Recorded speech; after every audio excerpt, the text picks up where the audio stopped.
सम्राट चौधरी ने इसके संकेत दिए हैं। योगी मॉडल मतलब किसी भी तरह के अपराध के खिलाफ सख्ती। बिहार में सुशासन को और मजबूत किया जाएगा। एसपी ने आरोप लगाया है कि कानून की आड़ में बीजेपी विपक्षी पार्टी और धर्म विशेष के लोगों को टारगेट बनाने का प्लान बना रही है। बीजेपी का कहना है कि योगी मॉडल माफिया बदमाशों के खिलाफ सबसे कारगर मॉडल है। इस रिपोर्ट को आप देखिए।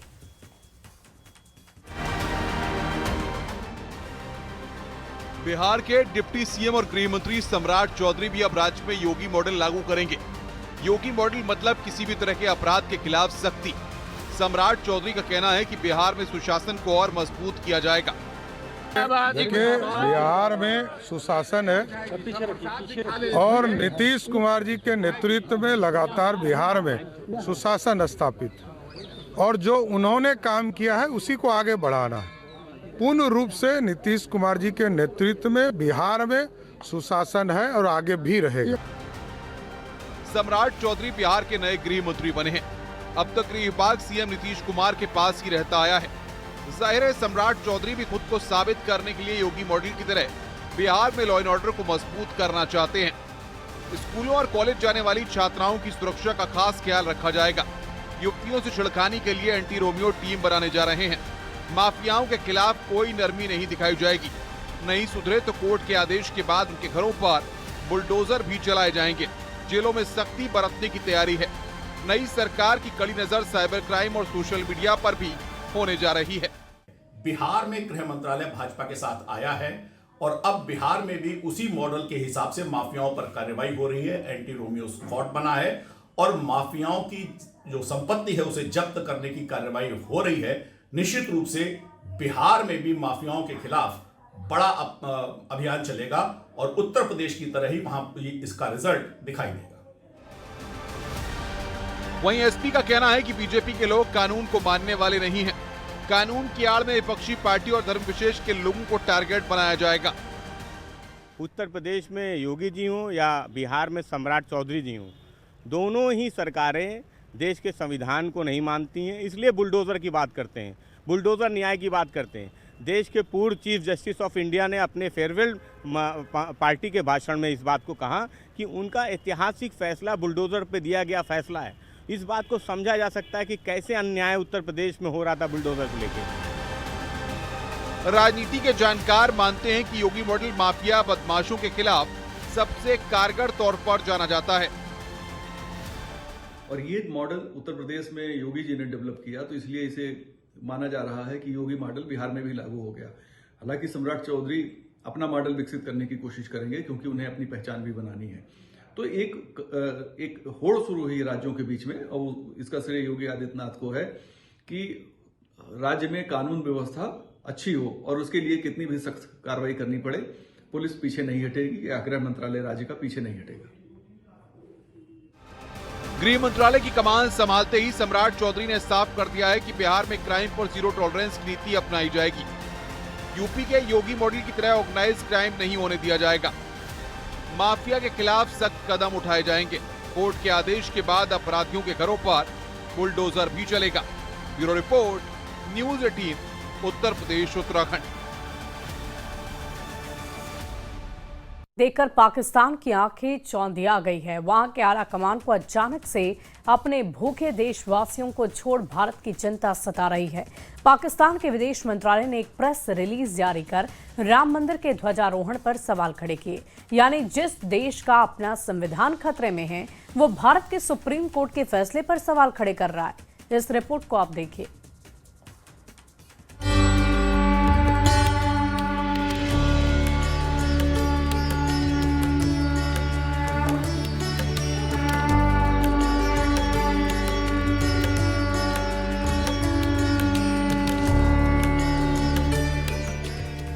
अयोध्या में राम मंदिर के शिखर पर धर्म ध्वज की स्थापना के बाद पाकिस्तान बौखला गया है। 25 नवंबर को अयोध्या में ध्वजारोहण के साथ राम मंदिर निर्माण का कार्य संपन्न हो गया। पीएम मोदी ने विकास का नया संदेश दिया।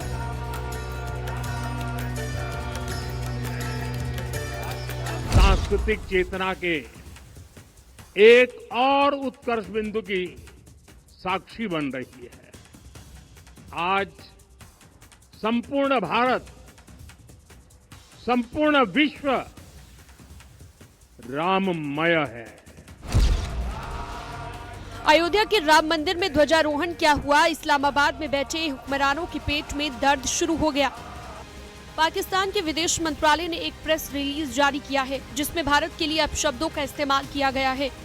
जिस देश का अपना संविधान खतरे में है वो भारत के सुप्रीम कोर्ट के फैसले पर सवाल उठा रहा है। पाकिस्तान के विदेश मंत्रालय ने कहा है कि अयोध्या में बाबरी मस्जिद पर राम मंदिर के निर्माण और ध्वजारोहण को पाकिस्तान ने चिंता और गंभीरता के साथ लिया है। भारत के सुप्रीम कोर्ट के फैसले को ध्यान में न रखते हुए पाकिस्तान के विदेश विभाग ने कहा है कि बाबरी मस्जिद सदियों पुरानी एक ऐतिहासिक इबादतगाह थी। इसके बाद पाकिस्तान ने 6 दिसंबर 1992 की घटना का जिक्र किया। पाकिस्तान सरकार ने कहा कि भारत में हिंदुत्व की विचारधारा के तहत मुस्लिम विरासत को मिटाने की कोशिश की जा रही है। पाकिस्तान पर बीजेपी सांसद कंगना रनौत ने कहा है कि पाकिस्तान बौखलाया हुआ है जो इस तरह का प्रोपेगेंडा फैलाने की कोशिश कर रहा है, लेकिन पूरी दुनिया के सामने आतंकियों को शरण देने वाला उसका चेहरा बेनकाब हो चुका है। और कल भी जिस तरह से परचम लहराया पूरे न कि सिर्फ देश ने विदेश में भी, तो पाकिस्तान बौखला रहा है क्योंकि वो लोग दिन ब दिन डूबते जा रहे हैं, जिसे कहते हैं वो भीख का कटोरा बन चुके हैं। और हम जो है तीसरी सबसे बड़ी अर्थव्यवस्था और अब पहली अर्थव्यवस्था जल्द ही बनेंगे। तो नेचुरली है, कोई जो इंसान अपने टुकड़े करके देश के ये गया था तो उनको लगता था कि आगे बढ़ेंगे, लेकिन नहीं बढ़ पा रहे। पाकिस्तान को चाहिए कि वो अयोध्या की चिंता छोड़कर अपने कराची और लाहौर की चिंता करे। वहाँ के हालात बद से बदतर होते जा रहे हैं। भारत को आईना दिखाने से पहले पाकिस्तान को खुद आईने के सामने खड़े होना चाहिए। वहाँ पर उसे एक विफल राष्ट्र का चेहरा नजर आएगा। Bureau report, news 18, UP Uttarakhand. Ayodhya में राम मंदिर पर धर्म पताका फहरा रहा है, लेकिन ध्वजारोहण के कार्यक्रम को लेकर अब भी सियासत थमने का नाम ही नहीं ले रही। बाबा बागेश्वर ने जहां अयोध्या के बाद मथुरा काशी की बात कही, जिस पर मौलाना बरेलवी ने कड़ा ऐतराज जता दिया, वहीं समाजवादी पार्टी ने बीजेपी पर धर्म की सियासत करने का आरोप लगाया, जिस पर बीजेपी ने पलटवार किया है। क्या है ये पूरी खबर, इस रिपोर्ट में देखिए।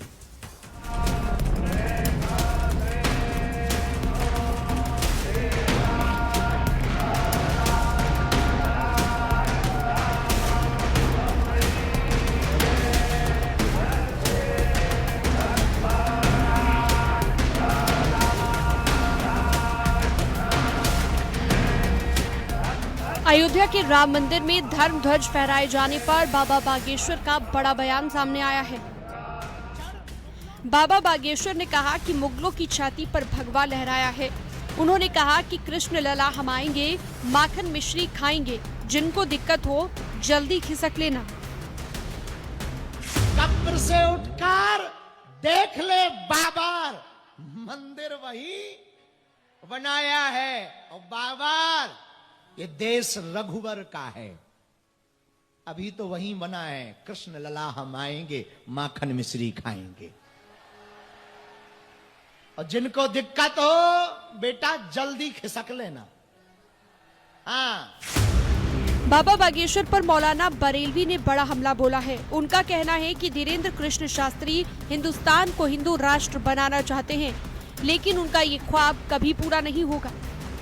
पंडित धीरेन्द्र शास्त्री जी हमेशा विवादों में रहते हैं और इस वक्त वो यात्राओं पे हैं और वो यात्रा भारत को हिंदू राष्ट्र बनाने वाली है।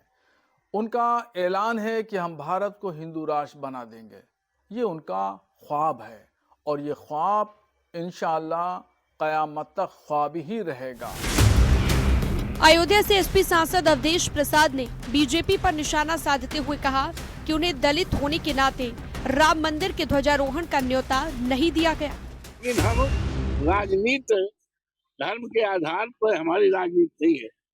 हम धर्म के नाम पर राजनीति नहीं करते हैं, धर्म का पूजा करते हैं, मानते हैं, सनातन धर्म मानते हैं। लेकिन ये भारतीय जनता पार्टी धर्म के नाम पर व्यापार करते हैं, धर्म के नाम पर राजनीति करते हैं। बीजेपी सांसद डॉक्टर भोला सिंह ने समाजवादी पार्टी और अखिलेश यादव पर निशाना साधा। उन्होंने आरोप लगाया कि अखिलेश को प्रभु श्री राम से समस्या है, इसलिए वो उनके हर काम में बाधा डालते हैं। अब ये भगवान श्री राम से इनको क्यों प्रॉब्लम है? अब ये तो अखिलेश जी से आपको पूछना चाहिए कि क्या भगवान श्री राम के हिंदुत्व के साथ वो नहीं है? भगवान श्री राम के सम्मान में उनको कोई दिक्कत है?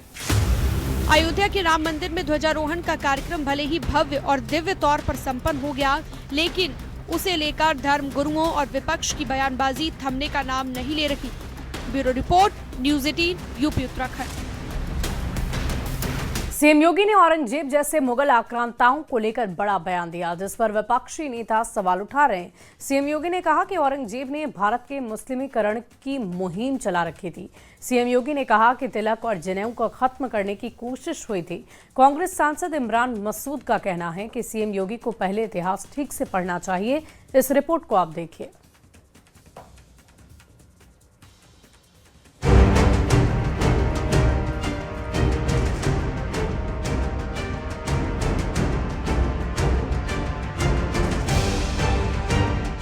औरंगजेब को लेकर दिए सीएम योगी के बयान पर सियासत तेज हो गई है। सीएम योगी ने अपने बयान में कहा था कि क्रूर शासक औरंगजेब ने भारत के मुस्लिमीकरण की मुहिम चलाई थी। तिलक और जनेऊ को खत्म करने की कोशिश हुई थी, क्योंकि उस समय मुगलों ने पूरे भारत का इस्लामीकरण करने की एक मुहिम चला रखी थी। औरंगजेब जैसा क्रूर बादशाह मनमानेपन पर उतर आया था। तिलक को मिटाने के लिए, जनेऊ को समाप्त करने के लिए। सीएम योगी के बयान पर कांग्रेस सांसद इमरान मसूद ने पलटवार कर कहा कि उन्हें इतिहास पढ़ने की जरूरत है। मुगलों के साथ कौन था, उनके सेनापति कौन थे? ये फर्जी बातें, फर्जी जो चलाने की कोशिश करते हैं, सब इतिहास को पढ़ने का काम करें कि इतिहास में क्या है। इतने साल तक 700 साल अगर किसी ने हुकूमत की है, उसके बाद भी उनके साथ कौन चल रहे थे, उनके सेनापति कौन थे, तो पूरा इतिहास जाने। जब इतिहास की जानकारी करेंगे तब समझ में आएगा। आप लोगों को झूठा नैरेटिव पढ़ाने के प्रयास ना करें। वहीं मौलाना बरेलवी ने मुगलों और औरंगजेब को क्रूर बादशाह बताने पर सीएम योगी के बयान पर ऐतराज जताया है। श्री योगी आदित्यनाथ जी ने मुगलों के ताल्लुक से और औरंगजेब आलमगीर बादशाह के ताल्लुक से जो कुछ कहा, ये तारीखी हकीकत के खिलाफ है। तारीख में अगर पढ़ेंगे तो ऐसा कुछ दोनों शासन के बारे में नहीं मिलेगा। वहीं पश्चिम बंगाल के मुर्शिदाबाद में बाबरी मस्जिद को लेकर पोस्टर लगाया गया। ममता बनर्जी के विधायक हुमायूं कबीर की तरफ से लगवाए इन पोस्टर में दावा किया गया कि 6 दिसंबर को बेलडांगा में बाबरी मस्जिद का शिलान्यास समारोह होगा।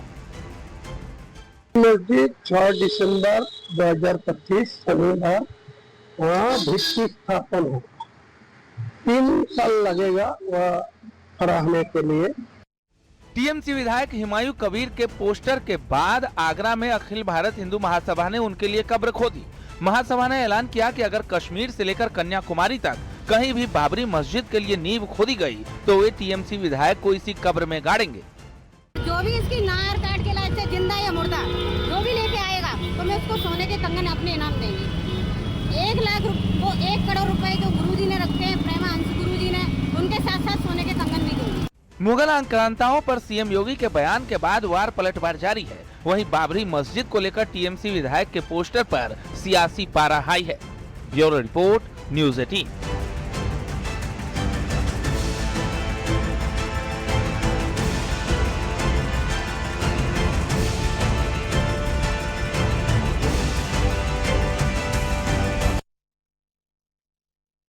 कहानी आपको मध्य प्रदेश के आगर मालवा से देखनी चाहिए, जहां वोटर लिस्ट में लिखे अजीबोगरीब नाम सुर्खियों की वजह बन गए।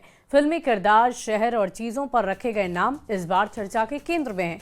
फिर भी प्रशासन का दावा है कि 80% से ज्यादा फॉर्म अब तक डिजिटलाइज हो चुके हैं। इस रिपोर्ट को आप देखिए। ये इलाका पारदी समुदाय का है, खाना बदोश, लगातार एक जगह से दूसरी जगह काम की तलाश में घूमने वाला समाज। यहाँ नामकरण सीधे जीवन से निकलता है। जो देखा, जो सुना, वही नाम। इसलिए एंटीना टीवी, सोल्जर, जंगल राज जैसे नाम बिल्कुल आम है। और खास बात यह है कि इन्हीं नामों पर पहचान पत्र भी बने हैं और लोग गर्व से मतदान भी करते हैं। आपका नाम बताओ, कार्ड में क्या है? यही सारंगपुर भाई है। अच्छा, ये सारंगपुर भाई। और वो उसमें वोटर कार्ड में यही सारंगपुर भाई। आपको दिक्कत क्या आ रहा है अब? इसमें मेरा नाम नहीं आ रहा अंकल वोट इसमें। कहाँ पे? यही आगर में। तो आपने वोट कब डाला था आखिरी बार? आखिरी बार तो यही डाला था, फिर 1 नंबर वार्ड में डाला था मैंने। डाला था, अभी का वोट नहीं आ रहा मेरा नाम। 2-3 बार में घूमी फिरी, फिर अभी मेरा नाम आया है आंगनबाड़ी में। वोटर सूची का विशेष गहन पुनरीक्षण इस समय सबसे महत्वपूर्ण काम है, लेकिन बीएलओ की चुनौतियां कम नहीं। पारसी समुदाय के लगातार पलायन से सत्यापन का हर कदम मुश्किल हो जाता है। फिल्मी किरदारों, शहरों और चीजों पर रखे नाम इस बार चर्चा के केंद्र में है। फिर भी प्रशासन का दावा है कि 80% से ज्यादा फॉर्म अब तक डिजिटाइज हो चुके हैं। यहाँ के जो ये मलिन बस्ती है ना हमारे यहाँ, तो ये अर्जुन नगर पारदियों का है। बिना निरक्षर पढ़े लिखे लोग नहीं है, तो ये कमाने खाने के लिए बाहर चले जाते हैं। अब ये इनके परिवार वाले एक दूसरे के जरिए इनको बुला रहे हैं। इंटरनेट कई गाँव में ऐसे गायब हो जाता है जैसे मोबाइल अचानक अकेली जिंदगी जीने लगे। मजबूरी में बीएलओ को पहले ऑफलाइन फॉर्म भरने पड़ते हैं, फिर मौका मिलते ही ऑनलाइन अपलोड। काम तेज करने के लिए जगह जगह स्पेशल कैंप लगाए जा रहे हैं। कोतवाली थाने में भी कैंप लगा, जहां ट्रांसफर होकर आए पुलिस कर्मियों का वेरिफिकेशन किया गया। अभी वर्तमान स्थिति में लगभग जिले में 80% के आसपास एन्यूमरेशन फॉर्म का डिजिटाइजेशन हो गया है। और जो मैडम, जो गति को बढ़ाने के लिए किस तरह से बीएलओस को काफ़ी सारी समस्या आ रही थी, वर्कलोड ज़्यादा है, तो प्रशासन किस तरह से एक्शन ले रहा है? बीएलओस को हम लोगों ने देखा कि कई जगह नेटवर्क का इशू है और कई जगह उनको क्योंकि फॉर्म भर के मतदाताओं के फॉर्म खुद स्वयं भी भरने पड़ रहे थे, तो बीएलओ को डिजिटाइजेशन का टाइम नहीं मिल पा रहा था। तो इसीलिए हमने यहाँ ज़िले में अलग अलग स्थानों पे सेंटर्स स्थापित करके वहाँ ड्यूटीज़ लगा दी हैं। तो यहाँ बैठ कर के जो कर्मचारी हैं हमारे, वो डिजिटाइजेशन का काम कर रहे हैं। चुनौतियां चाहे जितनी हो, टीम लक्ष्य साफ रखकर काम में जुटी है कि हर मतदाता का नाम सही, अपडेटेड और बिना गलती के सूची में दर्ज हो। इस बार एसआईआर प्रक्रिया सिर्फ तकनीकी सुधार की कहानी नहीं बन रही, बल्कि उन अनोखे नामों की भी दास्तान है जो आगर मालवा की वोटर लिस्ट को देश भर में चर्चा की सबसे दिलचस्प वजह बना रहे हैं।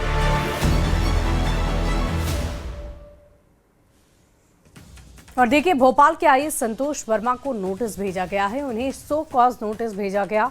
7 दिन के भीतर उनसे जवाब मांगा गया है। संतोष वर्मा ने विवादित बयान दिया था। सामान्य प्रशासन विभाग ने इस बाबत नोटिस जारी कर दिया है। बड़ी खबर आपको बता रहे हैं, आईएएस संतोष वर्मा को नोटिस भेजा गया है। शो कॉज नोटिस यानी कि कारण बताओ नोटिस उन्हें दिया गया है। 7 दिन के भीतर उन्हें इस नोटिस पर जवाब जमा करना है। संतोष वर्मा ने एक विवादित बयान दे डाला था, जिसके बाद उनके ऊपर ये कार्रवाई की गई है। विभाग ने इस बाबत नोटिस जारी कर दिया है। परिवार में एक व्यक्ति को आरक्षण मिलना चाहिए, जब तक कि मेरे बेटे को कोई ब्राह्मण अपनी बेटी दान नहीं करते या उसका संबंध नहीं बनाते। केवल आर्थिक आधार की अगर बात है तो एक परिवार। और यहाँ रुकते हैं, छोटे से